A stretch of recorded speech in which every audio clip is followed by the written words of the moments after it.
예, 안녕하세요, 여러분들 반갑습니다. 이번 시간에 모더나 종목에 대해서 함께 살펴보는 시간 갖도록 하겠습니다. 네, 그동안 좀 모더나 종목이 지속적으로 하락을 했었습니다. 그러다가 최근 캔들에서 상승장 캔들 나왔죠. 그리고 그 다음 캔들이 상승 확인형 캔들, 고가로는 10.85%까지 상승했었습니다. 그래도 거래량까지 좀 동반이 됐고요. 그럼 이렇게 그 최근에 주가가 상승하게 된 배경에 대해서 함께 살펴보는 시간 갖도록 하겠습니다. 네, 모더나의 주가 상승 배경. 모더나의 주가는 헬스케어 컨퍼런스에서 회사의 긍정적인 발표 이후 금요일에 7% 상승하며 S&P 500 지수 내 상위 상승 종목의 이름을 올렸습니다. 컨퍼런스에서 모더나의 투자자 관계 책임자인 나비나 탈룩다르는 회사가 2028년까지 지속 가능한 수익을 창출할 수 있는 구조로 확립할 것으로 기대한다고 밝혔습니다. 그녀는 모더나가 올해 말까지 90억 달러의 현금을 보유할 것이며 이 현금을 활용해 향후 3년간 10개 신제품을 출시할 계획이라고 강조했습니다. 네, 이런 발표가 있은 이후로 이제 반등을 하면서 올라온 거죠. 그리고 이제 나머지 또 부가적인 이야기들도 해볼게요. 로버트 F. 케네디 주니어 지명의 영향. 로버트 F. 케네디 주니어의 보건복지부 장관 지명은 모더나, 화이자, 이라일리와 같은 제약회사들의 주가에 부정적인 영향을 미쳤습니다. 케네디는 백신 회의론자로 알려져 있지만 탈룩다르는 최근 그의 입장이 상당히 온건해졌다고 평가하며 시장의 우려를 완화하려 했습니다. 그녀는 케네디가 최근 발언에서 과거와 달리 중도적인 태도를 보였다고 언급했습니다. 모더나의 재정 상태와 사업 방향. 모더나는 2024년 3분기에 예상치 못한 순이익을 기록하며 시장의 기대치를 초과한 실적을 발표했습니다. 네, 최근에 그 방송도 했었는데 3분기 실적이 긍정적으로 나왔습니다. 이는 최근 출시된 업데이트된 코비드19 백신의 판매 증가에 힘입은 결과입니다. 회사는 2023년 9월 연구개발 R&D 비용을 향후 3년간 11억 달러 감축할 계획을 발표했으며 이를 통해 암치료제 및 호흡기 질환 백신을 포함한 10개의 신제품 승인을 목표로 하고 있습니다. 주식시장에서 모더나의 위치. 모더나의 주가는 최근 2일간 11% 상승했지만 올해 누적 하락폭은 약 60%로 코비드19 백신 수요 감소가 주요 원인입니다. 다만 회사의 탄탄한 현금 보유와 신약 파이프라인으로 인해 투자자들의 기대가 다시 높아지고 있으며 시장에서 긍정적인 반응을 얻고 있습니다. 근데 우선 뭐 재무적인 부분은 크게 걱정할 부분은 아닌 것 같아요. 뭐 재무적인 부분은 제가 재무제표를 좀 살펴봤는데 대차제표는 괜찮긴 하더라고요. 그러니까 재무상태표는 괜찮은 것 같습니다. 향후 전망과 과제. 모더나는 R&D 비용 절감과 신약 개발에 주력하여 장기적인 수익성을 확보하려는 계획을 세우고 있습니다. 하지만 코비드19 백신 수요 감소와 백신에 대한 정치적 논쟁은 여전히 과제로 남아 있습니다.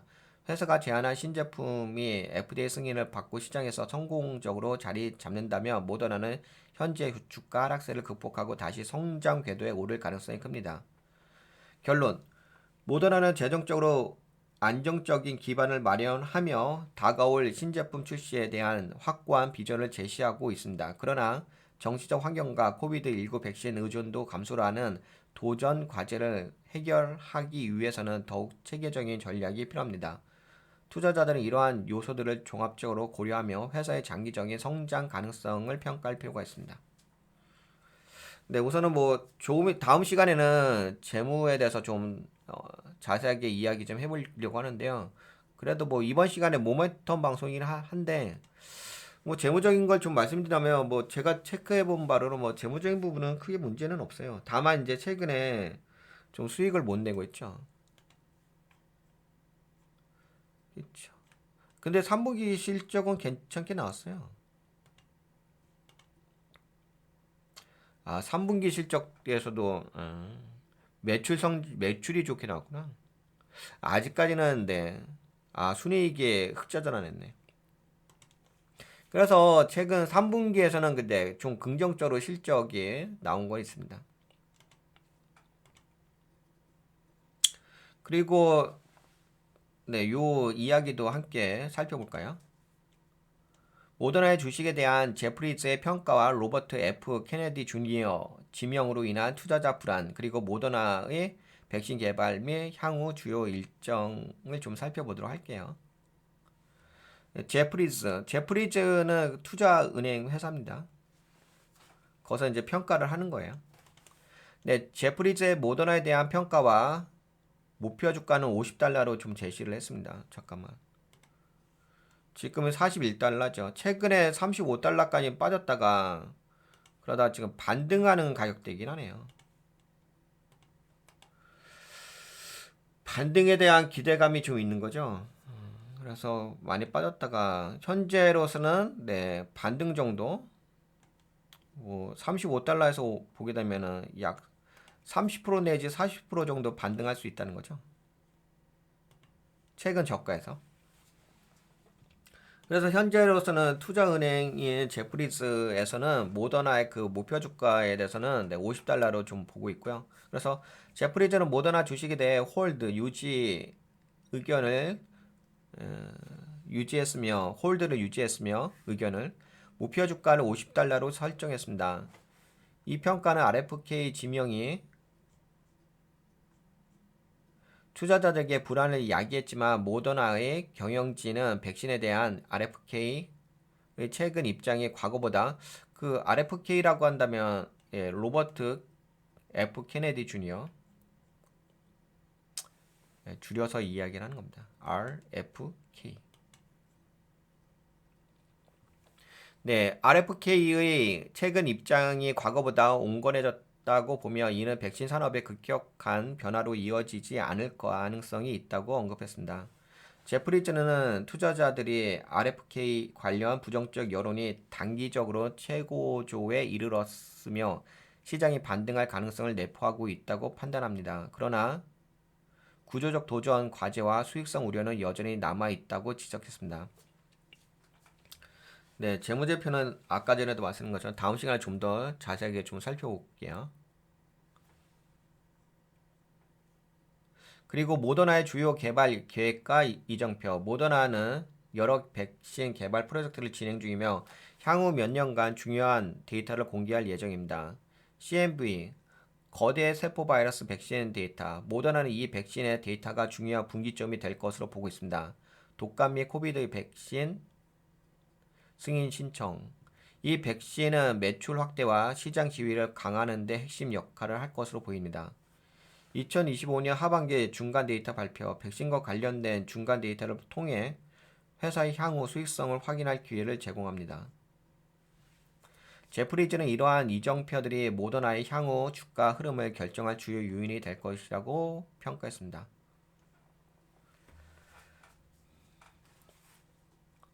화이자의 최근 실적과 전략적 움직임. 근데 이것도 볼까요? 화이자의 최근 실적과 전략적 움직임. 화이자는 2024년 3분기에 32%의 영업 성장을 기록하며 총 매출 177억 달러를 달성하고 연간 매출 전망치를 상향 조정했습니다. 회사는 2025년부터 새로운 최고 과학 책임자로 크리스 보쇼프를 임명하며 현재 CSO인 최고 과학 책임자인 미카엘 돌스텐을 대체할 예정입니다.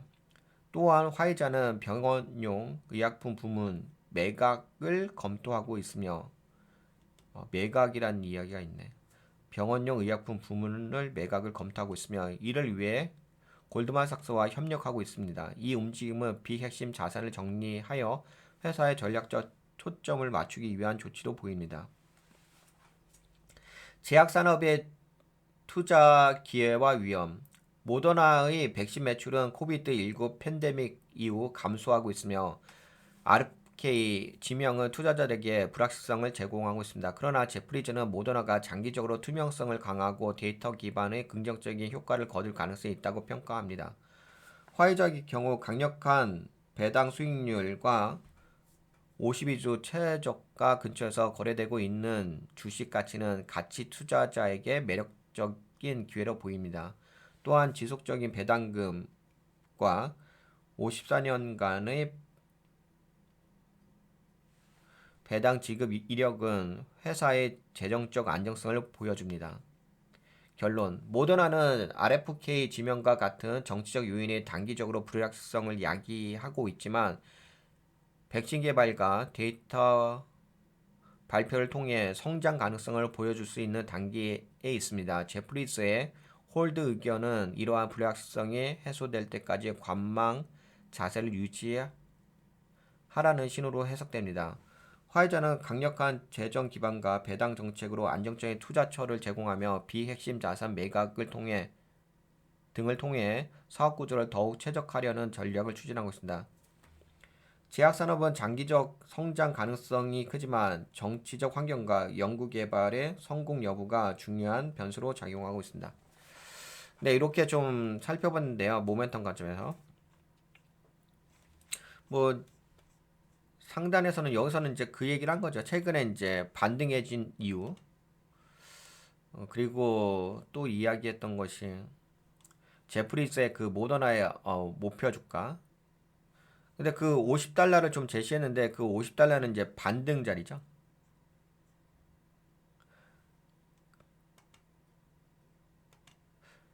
네, 그렇습니다. 요 정도까지 좀 살펴보고 그리고 이야기할 게 그 공매도 쪽 좀 살펴볼게요. 우선 공매도 쪽은 공매도 비중은 그렇게까지 크지는 않아요. 아니 크지 않은 게 아니라 크죠. 예, 많죠. 여기가 공매도 비중이 지금 11.31이거든요. 그럼 큰 거죠. 다른 회사들은 커봤자 뭐 4, 5, 4%, 5% 이렇게 되는데 지금 모더나는 공매도 비중이 11, 12, 14 뭐 이렇게 그러니까 10 이상이에요. 예, 그러니까 공매도가 좀 많이 작용하고 있다라고 보시면 될 것 같아요. 근데 공매도가 많이 작용하기는 하는데 근데 늘상 그래 왔네요. 뭐 지금 특별하게 변한 건 없는데 최근에는 공매도 주문 수량이 좀 있었고요. 200만 주 여기는 이제 100만 주에서 움직였잖아요. 예. 체결 수량도 최근에 좀 있었네요. 그치? 그러니까 공매도의 영향력이 있긴 있네요. 다른 종목에 비해서 좀 약간 더 많은 것 같아요. 아무래도 그 주가가 지속적으로 하락한 부분이 있으니까. 그리고 미상한 잔고도 좀, 아니, 요거 미상한 잔고 살펴볼까요? 근데 진짜 있긴 있어요. 공매도 청산 소요일도 약간 길어요. 7.68일.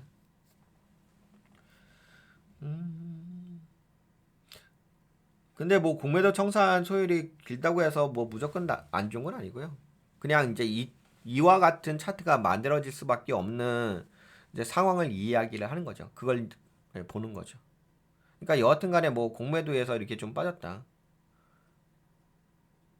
그래도 뭐 다행인 것은 미상한 잔고 수가 약간 증가하긴 했구나. 2,500주에서 3,400주로 증가했으니까 증가하긴 했구나. 그러니까 확실하게 공매도의 영향이 있긴 있네. 그렇다고 해가지고 미성한 장군 그렇고 일평균 공매도량은 그래도 약간 줄어든 건 있네요. 여기는 지금 거의 700만 주였는데 지금 440만 주니까 그래도 공매도는 약간 차트가 좀 올라가고 있어서 그런지 몰라도 공매도량은 최근에 좀 줄어든 건 있습니다. 근데 뭐 결론적으로 이야기한다면 공매도의 영향력은 있다고 보시면 될 것 같아요. 네, 그러면 이번 시간에 모멘텀 관점에서 좀 살펴봤는데, 네, 포인트는 좀 잡으셨죠? 뭐 이번 시간에 포인트는 저렇게 좀 반등한 이유는, 네, 제프리스 헬스케어 컨퍼런스에서 긍정적인 앞으로의 어떤 미래 비전에 대해서 좀 이야기한 부분이 시장에서는 좀 좋게 받아들여진 거고요. 그래서 이제 반등해 준 거고. 그리고 뭐 제프리즈에서 목표가를 반등 목표가 약 50달러를 제시했다는 거. 그리고 앞으로 약 이런 이제 파이프라인에 대한 개발 이정표 이런 것들 좀 체크해 보시면 될 것 같고. 네, 그렇습니다. 네, 그러면 이번 시간에는 여기까지 좀 이야기할까요? 네, 아까 전에도 좀 말씀드린 것처럼 다음 시간에는 좀 재무제표를 기반으로 해가지고 좀 더 좀 투자 전략 관점에서 약간 종합적인 평가를 해볼게요. 이번 시간은 이제 모멘텀 관점에서 좀 이야기하는 거고. 네, 그러면 여기까지 할까요? 이번 방송? 네, 이번 방송 여기까지 진행하도록 하겠습니다. 어떻게 이번 방송 좀 도움이 되셨나요? 여러분들 생각하시기에? 네, 도움이 되셨다고 생각되시는 분들은 돈가치TV에 오셔가지고 여기 가입 버튼 한번 눌러서 멤버십 가입 좀 해주시고요. 그리고 일로도 오세요. 가치투자. 네, 가치투자는 멤버십 종목 리딩 방송입니다. 실전 가치 노하우를 함께 공유하는 시간이니까 관심 있으신 분들은 여러 가지 멤버로 등록하신 다음에 함께 하시면 좋을 것 같아요. 그리고 가치평가는 재무제표를 기반으로 해가지고 종목을 분석하는 섹션입니다. 지금 방송한 거 여기 지금 모멘텀 방송 한 거잖아요. 모더나에 대해서 그건 이제 해외 주식에다 업로드 할 거고요. 실적 기반으로 해가지고 모더나 분석한 것은 네, 가치평가 섹션에다 업로드 할게요. 여기는 국내 종목 분석한 거고 돈의 흐름도 있습니다. 정부 정책과 시장 테마를 중심으로 해가지고 산업별 시황을 분석하고 작은 흐름의 주요 동향을 파악하는 거고 그리고 투자 교육도 있습니다. 기술적 분석, 펀더멘탈, 경제 등 다양한 교육 자료가 있으니까 많이 시청해 주시면 좋을 것 같습니다. 증권시황은 평일 오전 7시에 증권시장의 전반적인 상황이나 동향을 분석합니다. 네, 두루두루 이렇게 있고 지금 함께 여러분들하고 살펴보았던 요 자료는 돈가치TV 유튜브 블로그에 있으니까 요거 좀 더 보시면 좋을 것 같아요. 네, 그러면 네, 이번 방송은 여기까지 진행하도록 하겠습니다. 네, 여러분들 장시간 시청해 주시라고 수고하셨습니다. 안녕. 건강하시고요.